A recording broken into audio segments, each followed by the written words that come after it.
Score. So, untuk kalian semua langsung ramaikan. Jangan lupa untuk di-share karena ini kita bakal lihat langsung di mana para pemain dari tim Rebellion akan mampu menumbangkan PUBG Sportainment. Oke, Lilia Big di Gold. mid ya. Iya. Lilinya yang di gold justru. Kan EXP-nya goldnya ini kan Paku itu kan.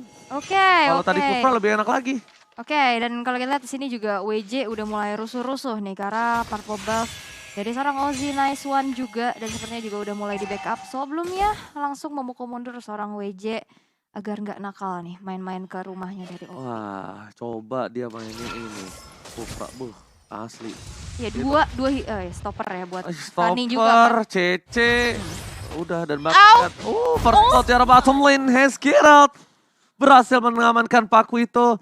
Paku itunya masih terlalu untuk jauh dari pergerakan dari seorang Hezgeralt. Yes. Gak di poking.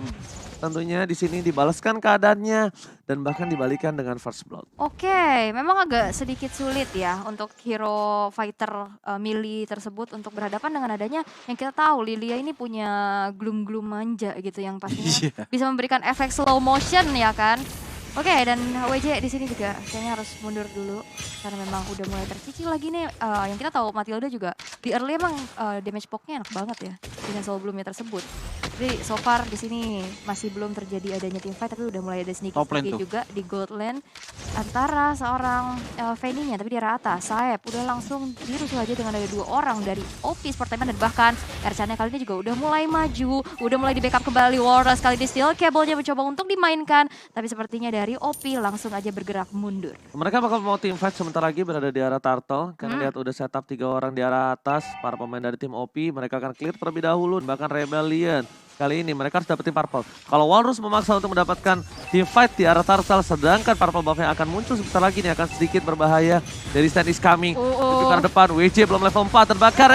Point dari seorang Ozzy-N1 tanpa adanya purple buff. Lihat Walrus gak bisa berbuat dengan cukup banyak. Mencoba ditangkap dan saya bakal hilang. Para pemain dari tim OP mereka mendapatkan keuntungan seperti yang sudah aku bilang. Mereka akan memaksakan tanpa adanya purple buff. Seorang Fanny gak bisa masuk ke arah belakang. Ditambah satu lagi, WJ baru level 4. Dan Enola kali ini bahkan memilih untuk mundur. Kalau dipaksakan langsung mendapatkan kerugian. Langsung terbukti. Karena mereka gak punya purple buff 1. WJ gak level 3. Kalau yang mereka ingin melakukan kontes di sana, caranya satu. WJ paksa untuk ganggu-ganggu aja. Ya kan? Jangan sampai untuk terpick off. Biarkan Walrus dapat purple buff. Walrusnya datang. Oke. Reset sampai WJ level 4, team fight baru di sana. Oke, agak terlalu memaksakan berarti ya. Dan maksa banget tadi. Yes, tapi seperti Enola kali ini udah ada satu buah steel cable ke depan. Cutthroat kena, tapi Fatally. Enola satu kali hit terakhir dengan adanya sebuah Nibirus yang dipegang oleh Derry Stain. Berhasil untuk menumbangkan seorang Enola yang udah 2 kali ter-take down. Satu runner headshot, tapi ada fun fact nih. Iya, Rebellion Sinem memecahkan lose streak mereka setelah mengalahkan King Esport 2-1 dan RRQ 2-0. Tapi tadi kita lihat WJ. Sayang sekali Fatalinya, Natalianya yang terangkat, ya kan, tidak terlihat. Tapi kalau bisa kita bilang ini agak terlalu terburu-buru untuk memasakkan source kill yang banyak terhadap seorang Paku itu saja. Iya, tadi emang ada sekitar 3 ultimate, tapi lihat kali ini Enola menunjukkan seorang WJ. Udah ada platingan ke arah shield outer turretnya, Hais terkena satu buah jab juga. Dan harus mundur terlebih dahulu nih. Iya, ini Walrus masih belum bisa bermain dengan agresif. Ingat bahwa dari teman-teman Rebellion pun masih kekurangan gold dibandingkan dengan OP Sportainment. Dan bahkan kalau misalkan kita lihat dari kill count-nya, oke, memang Rebellion memiliki kill count lebih 1. Tapi lihat ada turtle juga yang sudah diambil oleh teman-teman dari OP Sportainment. Dan bahkan rotasi yang mereka lakukan dari OP Sportainment ini benar-benar menyeluruh banget. Dan bahkan kita bisa melihat bahwa di arah top lane dan juga bottom lane dari Rebellion ini sama-sama ke pressure. Baksenya dari tadi dibantuin oleh Matilda, dan bahkan Pakitonya ini ada sedikit bantuan-bantuan tipis dari Xborg dan juga dari seorang Ruby. Yes, Circling Eagle sudah dibuka kali ini. Kobomnya juga ada Fatal Link kena kepada 2 orang di samping Revolution. Gak ada satu buah damage lagi dari Rebellion, gak ada backupan. Sehingga Fatal Link-nya harus sia-sia dan justru WJ juga harus kehilangan nyawanya nih. Oke, ini kalau mereka melakukan team fight kali ini agak sedikit wasting. Dan mereka bakal kehilangan turtle-nya lagi untuk kedua kalinya. Ozzy-N1 mendapatkan 2 poin kill. Retribusi cukup baik, udah punya immortality dan bahkan lihat. Walaupun melee, tapi masih bisa berhasil karena counter team fight yang dilakukan Rebellion. Rebellion butuh setup. Rebellion kita lihat di sini dari Stem akan coba dipasang, masih ke arah belakang. Tapi ternyata nampaknya harus menggunakan satu buah flicker. Para pemain dari tim OP Sportainment mereka gak terlalu terburu-buru untuk menuju ke arah backline dari tim Rebellion, sedangkan Warus mendapatkan celah kecil. Mau nggak mau dengan adanya ketertinggalan yang dia miliki dengan 2000 gold, dia harus memilih untuk melakukan satu buah split push. Enola, kalau coba dipasang, Nawak sering tadi dikeluarkan dan bahkan 1 poin didapatkan.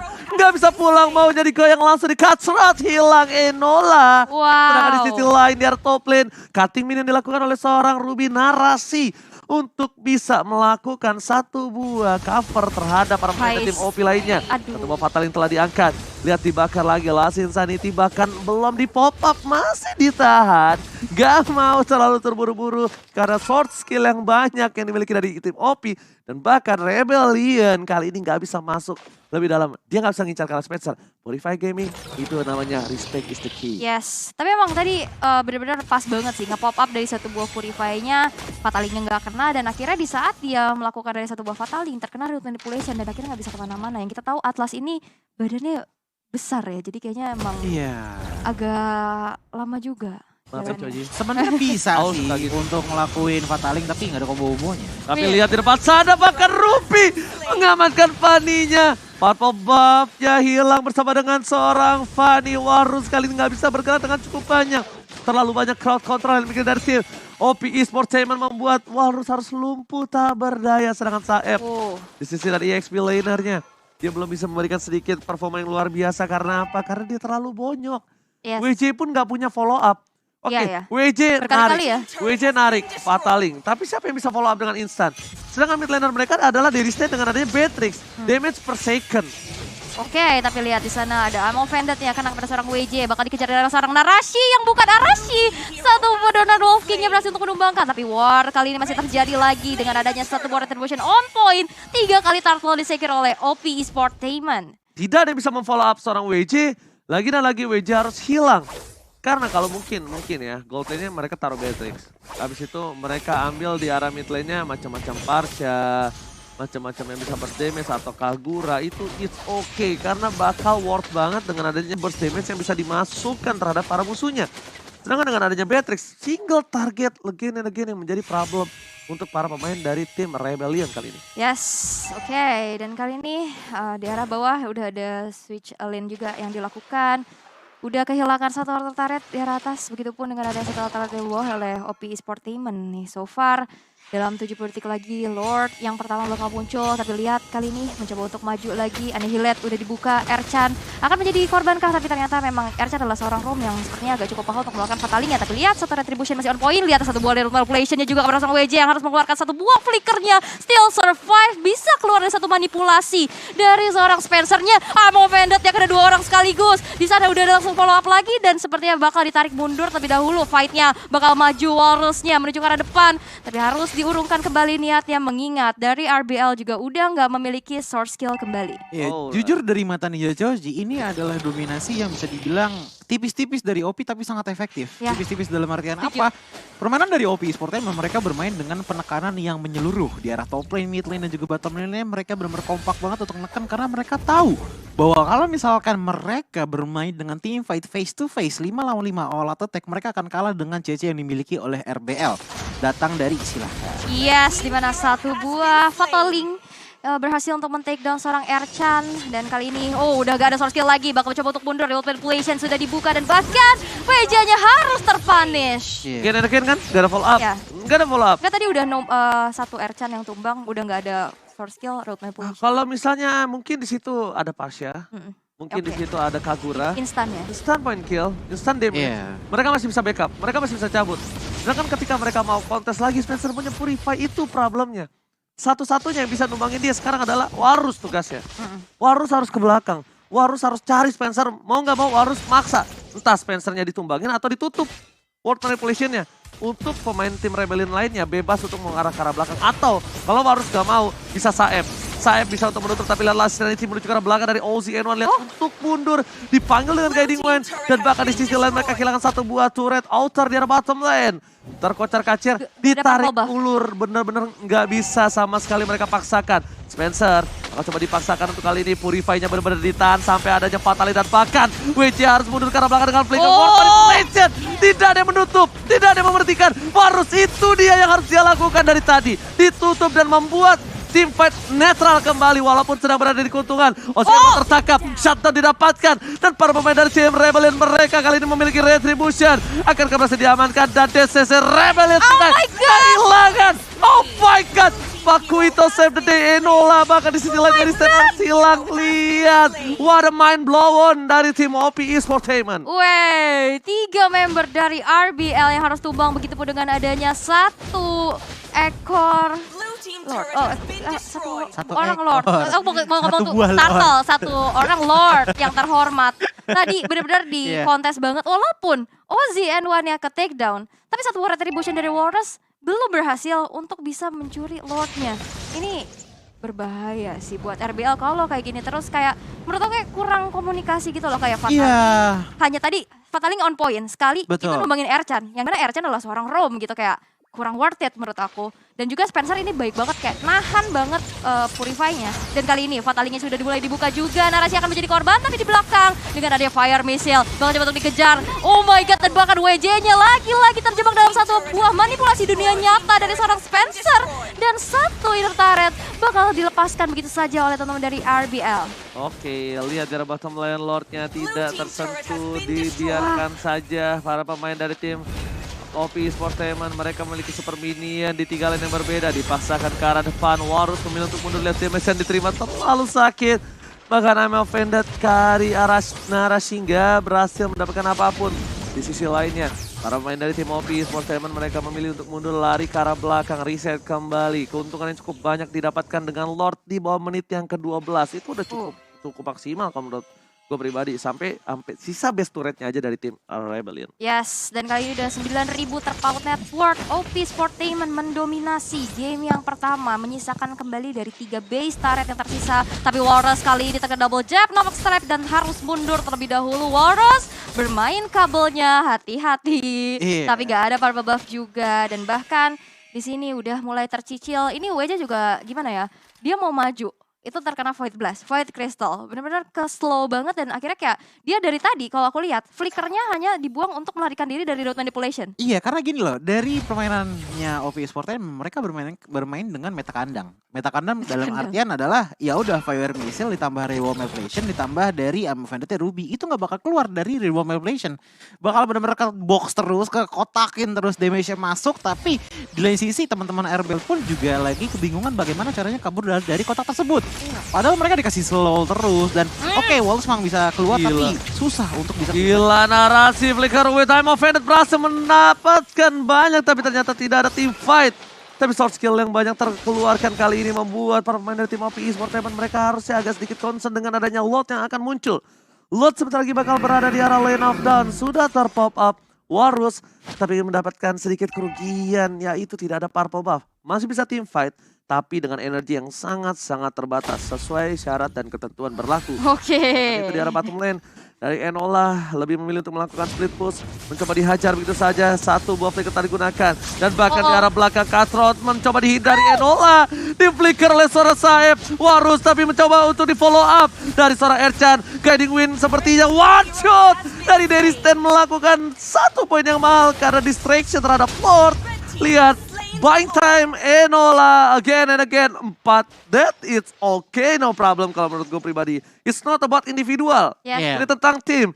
Dimana 4 dead yang diamankan Enola tapi berbuah impact yang besar di OP Esportainment. Iya, beda dengan WJ yang udah 5 kali ke takedown. Benar-benar kayak sia-sia banget gitu loh. Dan ini benar-benar buying time yang bagus banget dari Enola dari tadi, dan Ercan juga tadi maju ya, kayak benar-benar kayak ngebiarin fight-nya itu terjadi dan fokus. Dan sementara tadi 2 member dari Ozzy yang mencoba untuk ngambil Lord-nya dan berhasil. Iya, dan dari segi itemnya kita bisa melihat bahwa dari seorang Yves ya, ini udah ada item yang memang disediakan untuk DPS. Ada Glowing One, ada Ice Queen One. Ini kalau misalkan tambah satu lagi Genius One, ini udah fix banget damage yang diterima dari teman-teman RBL. Dari seorang Yves ini bakal berasa banget. Tapi sepertinya dengan satu item seperti itu akan menuju ke arah Guardian Helmet sepertinya dari seorang Yves. Tapi yang harus dipatut di note juga adalah dari seorang Fanny-nya yang dimana dia tidak menggunakan ke arah Yes, combo wombo kali ini boleh terjadi dengan area satu buah Falataling. Kena kepada 2 orang, circling menuju ke arah depan. Tapi Lord-nya dibiarkan begitu bebas dan menghancurkan 1 base turret di arah atas. Oke, tidak ada follow up damage Dan bahkan tidak ada point kill sama sekali. Berada di garis depan, untungnya mereka masih punya Lilia was a little girl. Memecahkan dengan high ground defensive yang dia miliki. Warus mencoba masuk, ditutup pergerakan oleh seorang narasi. Where are you going bro? Echan ke arah belakang, masih ada Kain1. WC tertangkap, WC pun hilang. Kerugian di tangan dari tim Rebellion. Dan bahkan di sisi lainnya OP Esportainment mereka akan coba untuk mendapatkan 2 posisi di arah top dan mid. Warus, Echan masih selamat. Sekik dengan 1 buah absolute dan bahkan immortality-nya masih bisa menyelamatkan Ercan. Ercan still survive, tapi dari bottom lane, OZN1 fokus mencari best turretnya, ditangkap gitu saja oleh seorang Warus goyong, OZN1. Mereka cuma memecahkan Viraga armornya, masih memiliki immortality, habis immortality masih ada lagi shield selanjutnya. Yes. Terlalu banyak obstacle untuk mengincar OZN1. Yes, nice one juga. 3 base turret yang udah hancur dari Rebellion C9, tapi konsil kali ini sudah dilakukan. Akankah ada satu buah surprise attack? Tapi udah ada satu perfect match juga menuju ke arah seorang narasi, tapi itulah narasi yang masih punya immortality. Diurungkan niatnya, dan benar-benar setuju sama kata Ranger Mas tadi. Ini nggak ada burst damage yang bisa langsung instant kill. Iya, nggak ada follow up, dan kayak komunikasi gitu loh, kayak WJ dari tadi perfect match berhasil untuk karena beberapa orang. Terus fatalinya sayang banget gak ada follow up-nya. Oke, kita anggap Lilia memang burst. Yep. Tapi kalau misalnya kalian sadar, Lilia kan itu Angry Gloom harus pecah dada satu persatu. That's why Butuh butuhnya waktu. radian. Ya butuh waktu. Beda sama Yigeng Overton. Beda sama Vader S-Strike. Ya kan? Beda lagi kalau misalnya ada burst damage yang besar lah. Iya. Dari area of effect. Apapun itu, Kadita maybe. Yes. Iya. Itu nggak masalah. Tapi kalau yang aku lihat di sini, Enola lagi menjadi pilihan. Dia mau numbangin Enola berkali-kali, cuma buying time doang. Iya. Karena lihat di atasnya udah mulai lagi Lord. Informasi telah diberikan. Nah ini malah para pemain dari tim OP yang mereka harus coba bergerak ke arah top lane. Contohnya Enola.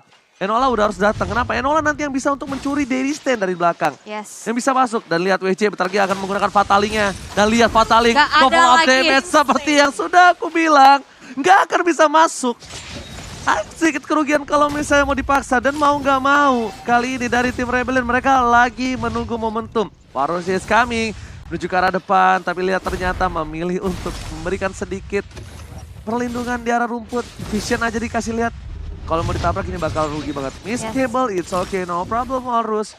Dan bahkan OZN1 kalau lagi-lagi tercuri ini agak sedikit berbahaya. Karena Rebellion udah mulai tercuri tadi oleh tim OP, jangan sampai dibalaskan kembali. Yes, zoningisasi yang dilakukan oleh teman-teman dari OP juga bagus sama banget ya. Ini benar-benar ada penjagaan yang sangat luar biasa, tapi sayap sepertinya tertinggal dari rombongannya. Hilang. Dan sepertinya 5 member langsung mencoba untuk mengeroyok dari sang Saeb yang gak bisa selamat karena damage. 5 member dari OP Esportainment gak bisa dibendung lagi dan gak ada aksi penjemputan juga. Sebelumnya siapa sih yang dari OP? Experience dari OP kalau nggak Poisi. salah. Iya Poisi.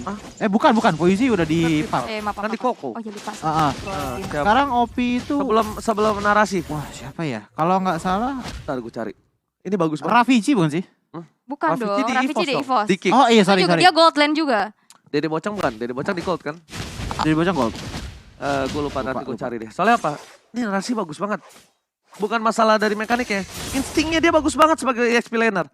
Dia narik, dia nggak takut di depan. Ini bagus banget nih, lihat ya. Lo lihat narasi ya nih. Narasi bakal coba untuk mendapatkan satu, dia bakal flicker tuh kan. Langsung mendapatkan satu, bakal coba dibalikan. Ada Angry Gloom mencoba untuk menyelamatkan best turretnya. Saib menutup pergerakan dari seorang Saib dan bahkan berhasil Spencer Oh my God. hilang Angry Gloom-nya. Tapi Warus di depan sana mencoba untuk melakukan clear minion dan bahkan Enola save the day. 1 chip menuju ke arah best turret hilang. Benar nggak? Lihat nggak tadi? Si siapa? Arasinya. Narasinya. Fazi ya? Hah? Fazi. Fazi State. Pasti sih. Nah, Sebenarnya gini sih, kalau misalkan kita lihat dari game pertama kita hari ini, mungkin potensi yang akan dikeluarkan oleh RBL dengan adanya atas adalah combo yang bisa dikeluarkan barengan dengan adanya dari seorang Beatrix dengan di Virus Vision-nya. Tapi problemnya adalah dengan adanya Marksman di arah depan seperti itu, yang benar-benar dekat banget, mungkin cuma 5 meter mungkin dari lawannya. Itu bakal berbahaya banget, makanya tadi ngerti banget kenapa The Restain juga nggak bisa jauh-jauh di depan sana bersamaan dengan Atlas. Selalu nempel, susah sekalipun posisinya. Nibiru itu dikeluarkan, balik lagi itu physical damage. Iya. Ya kan, mereka bakal dengan, oh iya gue Angry Gloom cuma butuh apa? Radiat, sisanya gue bikin aja item physical damage. Makanya that's why kenapa sih narasi tadi dia bikin sayap. damage dari stand, udah bakal ada absurdnya. Blade armor Iya. juga lagi. Iya, Blade Armor juga sekarang, apalagi ada Blade Armor, bro. Wah, Jadi menurut gue pribadi, kalau misalnya mereka mengandalkan lewat Nibirunya, itu salah satu calculate yang mungkin miss ya. Iya, makanya karena kalau misalkan kita teoriin ya dari teman-teman yang lain ya, ini nggak ada yang bisa nyambung sama seorang Atlas, in my humble opinion dari mata Ninja Joji seperti itu. setuju. Lilia pun tadi kita sudah bicarakan bahwa takes time dengan adanya bisa dibilang apa ya, waktu detonasi dari gloomnya lah. Ditambah lagi dengan adanya Baxia. Oke, Baxia memang ada AOE-nya dari Tortas Puissance-nya, tapi problemnya adalah damage-nya ini adalah damage dari seorang tank. Iya, memang DPS, tapi semua ini juga masih bisa di-deny dengan adanya Radiant Armor, yang dimana sekalian satu Radiant Armor itu bisa nge-counter 2 hero. Ada Lilia dan juga ada Baxia. Dan bahkan kalau misalnya kita lihat Fanny, nggak bisa lama-lama di depan sana. Kenapa demikian? Karena balik lagi ini banyak banget yang ngeganggu pergerakannya. Bukan seperti Kufra yang emang ngeganggu kabelnya datang, tapi dengan adanya knockout strike. Iya. Ditambah lagi dengan adanya Matilda, Circling Eagle-nya sedikit knockback pun itu bakal nge-cancel dari segi kabelnya. Betul. Ditambah lagi dengan Ruby, ya udah, dari Spencer tadi nggak bakal kena sama sekali. 0 death tadi Spencer. Benar. Dan nggak sentuh sama sekali membuat zoningannya. Mati satu tadi. Oh, mati satu Pas ya. terakhir, Oh, si terakhir. Narasi. Narasi nggak tumbang. Narasi yang nggak 407. tumbang. Narasi nggak tumbang karena balik lagi. Emang tugasnya dari Narasi adalah meta kandang. Dia harus benar-benar nge-keep teman-teman RBL di dalam kotaknya Real World Manipulation selama mungkin, agar burst damage-nya datang dari situ. Karena dari kita lihat damage dan juga item dari seorang export ini nggak full damage. Dia cuma hanya untuk seenggaknya ngekikis-kikisin dan malah jadi inisiator tadi dari segi junglernya, bukan jadi eksekutor. Yang jadi eksekutor justru ada di tangan seorang Yvi-nya. Yang udah jauh pun masih terkena sama dia, ditambah lagi dengan item yang bisa dibilang memang ada combo Muhammad Speed dan juga DPS dari Glowing One dan juga Ice Queen One. Sebenarnya ya, kalau misalnya mau ditarik tim fight ya, dari OP Esportainment itu kekurangan damage kalau kalian sadar. Iya, Kenapa? memang. Mereka ngandelin Tebal-tebal banget ya. mereka ngandelin OZN1 sama mengandalkan Enola. Ya kan, Narasi soalnya nggak ada item damage, bro. Kita lihat di sini, ya kan. Tapi bedanya dari kanan dan kiri adalah kiri nggak bisa masuk. Iya. Karena frontliner dari kanan terlalu tebel di depannya. Gak ada yang follow up damage, gak ada yang bisa ke belakang. Itu doang masalahnya. Kalau misalnya sama-sama ditabrak nih dengan item seperti ini mungkin OP yang bakal kewalahan kalau menurut gua. Karena dia kekurangan damage loh. Lihat Iya. aja coy item. Bener-bener. Iya, kelihatan dari item tadi Sojoy sudah mengatakan bahwa Ozirman pun dari segi item ofensif itu cuma ada 2, Bloodlust X ditambah lagi dengan War X. Oke, War X emang ngasih 105 physical attack dalam 8 stacknya. Tapi balik lagi itu takes time. Dan kalau misalkan kita lihat memang damage terus besarnya itu harusnya secara logika dari teman-teman OP Esportainment adalah datang dari Spencer. Lihat aja dari itemnya. Ini cuma ada satu aja item yang dikasih untuk slot defensif. Dan itu pun biar supaya bukan karena Spencer jadi makin tebal. Justru biar supaya dia nggak perlu recall. Biar supaya dia bisa tetap nge-heal di tempatnya, nggak perlu capek-capek recall. Karena kenapa? Spencer memang adalah salah satu kunci utama bagi OP Esportainment dalam segi damage-nya. Jikalau dia pulang, momentumnya itu bakal sering banget hilang bagi teman-teman dari OP Esportainment. Apalagi WJ, kalau misalkan kita bilang iya kurang komunikasi dari teman-teman Rebellion. Tapi kalau misalkan kita ngomongin dari segi individualnya, WJ ini punya insting yang menurut mata Ninja Joji sangat bagus. Dari fatalingnya tuh kebanyakan 4 ataupun 5 orang tuh selalu kena. 3 ya. Iya, 3, paling kecil 3 deh. Pasti selalu ada yang kena. Tapi problemnya adalah damage-nya yang tidak ada datang dari Rebellion Sinai. Selain dari itu, Enola pun kalau misalkan tadi notice, ini menggunakan emblemnya adalah emblem High and Dry. Yang memang ditujukan berarti untuk seorang Pakito ini untuk split push saja. Bukan untuk fokus ke arah team fight-nya. Buying time ya. Betul, dan itu udah terbukti banget dengan buying time yang sudah dimiliki oleh Enola, membuat 2 Lord yang sekiranya tadi hampir aja bisa diambil sama Rebellion, justru membuat Fanny-nya Walrus ini sangat sibuk oleh Enola, dan itulah momen dimana Ozzy Nice One pun enak banget untuk ngepoke ke arah Lord-nya dan mendapatkan Lord sebanyak 3 kali. Yes. Herchan di lain sisi banyak banget jemputan yang dilakukan, dan bahkan kita sudah melihat juga tadi combo dari Last Insanity ditambah dengan Guiding Wind. Itu juga kaget tadi Joji ya, kok ada gitu Last Insanity Bisa tapi ya. jogging gitu. Jogging. Lari ya, tapi ternyata bisa dan benar-benar efektif banget di game kali ini. Sementara damage sebenarnya yang bisa datang banyak dari Rebellion adalah dari Daddy Stain-nya. Tapi balik lagi, ini Spencer, dengan adanya Spencer otomatis seenggaknya kalau misalkan dari Daddy Stain-nya nggak tumbang, ini bakal kena slow banget dan justru nanti bakalan makan, bakalan digigit sama Narashi, entah itu dengan Ama Vendetnya ataupun dengan Donran Wolf King-nya. Dan ini dia post game-nya, kita bisa melihat bahwa total damage paling besar memang ada dari seorang Spencer dengan 64.000 damage yang sudah dikeluarkan, 64.701. Berbeda tipis dengan adanya seorang Pakito, tapi ingat di game kali ini Spencer bisa dibilang perannya lebih besar, mengingat bahwa damage yang ini, damage Spencer ini adalah damage kepada 5 player dari Rebellion Sinai. Kalau misalkan kita lihat dari Pakito, 64.000 yes besar, tapi ini mostly kepada 1 ataupun 2 hero saja. Karena di geng mulu. Betul, karena di geng mulu dengan itemnya High End Ray juga yang menambahkan 7% power dari seorang Pakito. Ercan dari sisi menjadi salah satu The Forgotten One dengan 13 total assist, yang dimana memang pergerakannya dari tadi bener-bener cuman kikis-kikisin perlahan demi perlahan dengan Soul Bloom-nya. Iya. Mungkin bisa dibilang gak nyampe 1 bar sekalinya kena Soul Bloom gitu kan. Tapi lama-kelamaan kalau misalnya di spam terus, apalagi dibikin diem sama Ruby, ya lama-kelamaan juga kecil-kecil membukit dari seorang Matildanya. Dan ini yang benar-benar berbeda jauh ya dari teman-teman OP Sportainment dan juga Rebellion Sinai adalah dari segi damage towernya. 16.000 perbedaannya dibandingkan dengan Rebellion Sinai, karena balik lagi tadi Choji sudah melihat bahwa dari arah early-nya permainan OP Sportainment benar-benar menyeluruh banget. Walaupun mereka masih belum bisa melakukan team fight dengan sepenuhnya, tapi mereka tahu, oke, kalau di early kita nggak bisa main secara fokus di satu lane aja, karena ada Atlas, ditambah lagi dengan turret yang masih banyak, otomatis teman-teman dari OP Sportainment ada potensi